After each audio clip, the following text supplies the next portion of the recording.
What's the cutoff for guys who get to come back next week and guys who get to go home?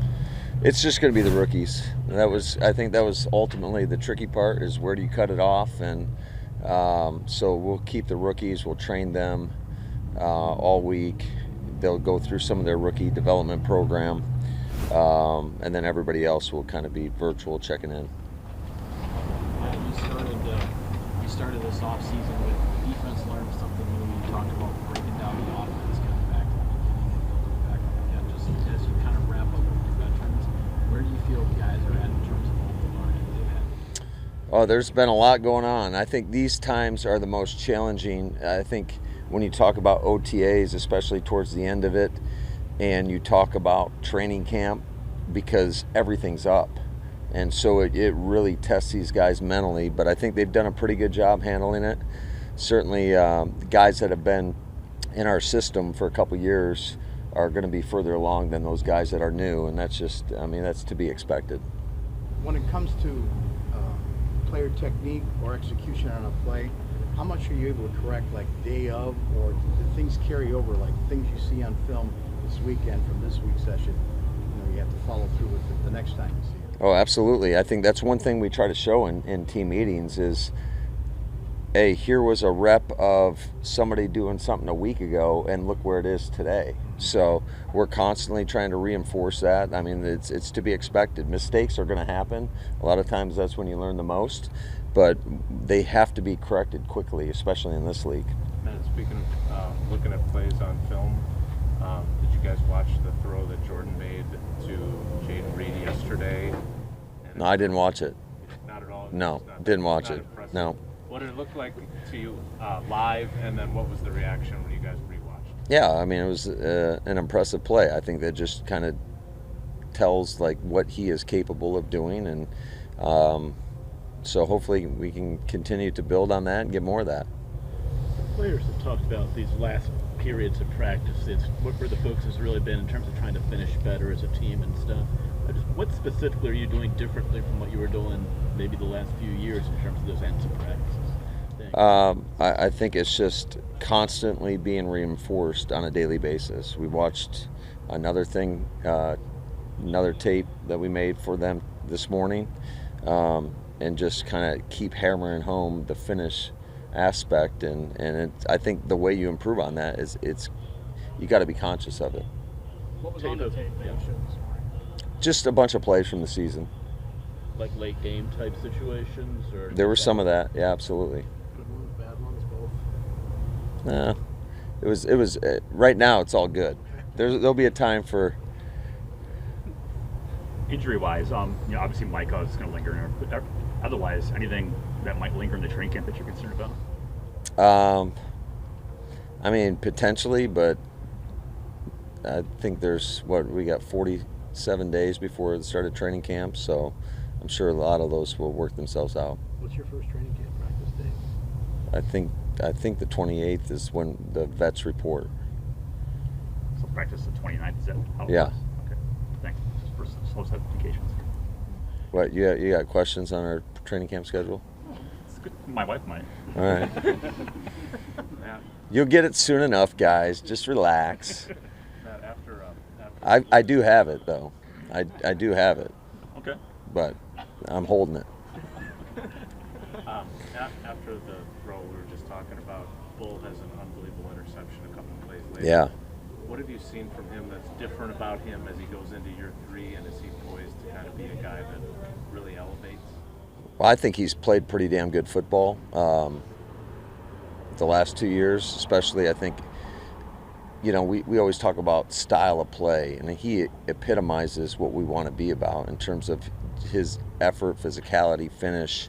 I just think, the longer these guys are in the league, the more familiar they are with certain looks. They understand the why a little bit better, the detail of how you go about executing, and I think it's been a very, very, very productive spring for Bull.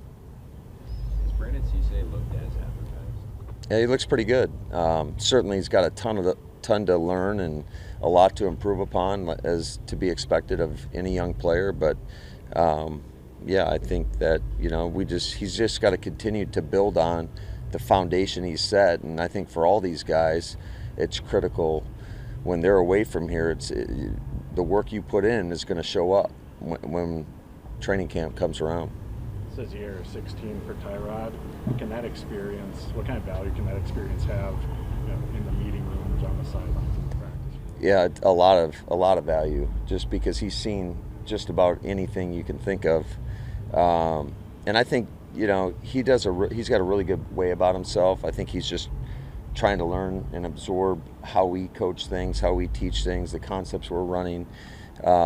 So he doesn't say a ton right now, but I think he's just trying to take it all in, and I'm sure there's going to be stuff that comes up, and I always like to get the quarterback's opinions on how they see certain things. Certainly Jordan's got a wealth of experience now too, so he feels pretty comfortable, talking about what he's seeing, and why he's doing what he's doing.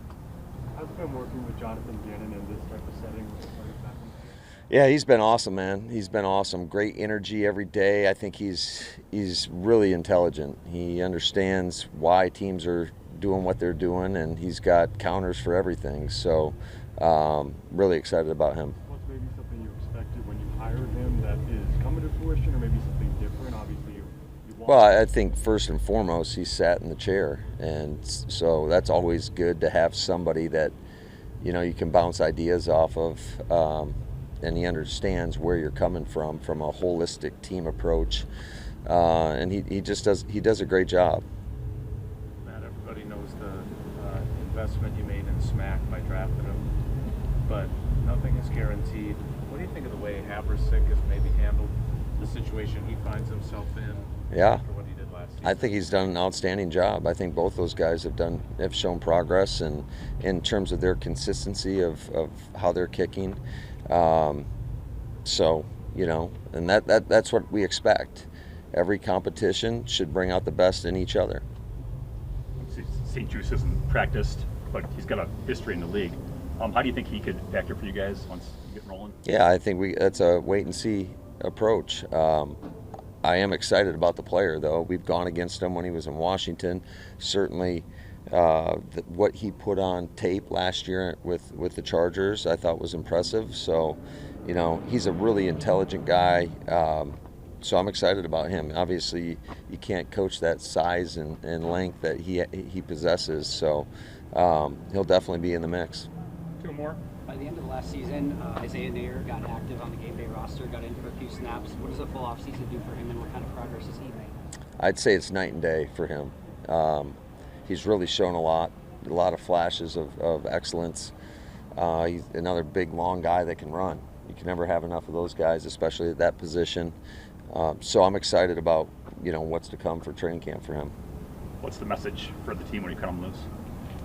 Same thing I just told you guys. Weren't you listening, Bill? I was listening. All right. It's about.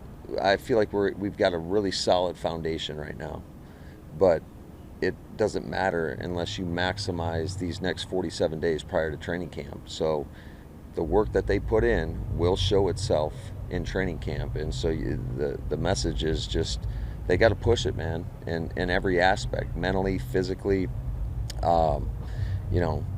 psychologically. Every aspect is going to impact their game, but I think we got a really good group. We guys that come in with the right mentality, the right attitude, and we'll be checking in on them quite a bit this summer to make sure everybody's still moving the same direction. Matt, yesterday Tucker said that he'd love to be locked up long-term. What would it mean to lock him up long-term? Yeah, I think he's epitomizes, like a lot of these guys, what we want to be about. He's a dog out there on the field. I think he's a great teammate, a great leader. There's a reason he was voted a captain last year, and not that he was an old player, but he was one of our younger captains. So, he's not afraid of the work. He's not afraid to take accountability. He's not afraid to hold people accountable, and you can't have enough of those guys. How much time does the head ball coach get off? I get some time. I'll unplug a little bit, but you can't drift too far from it.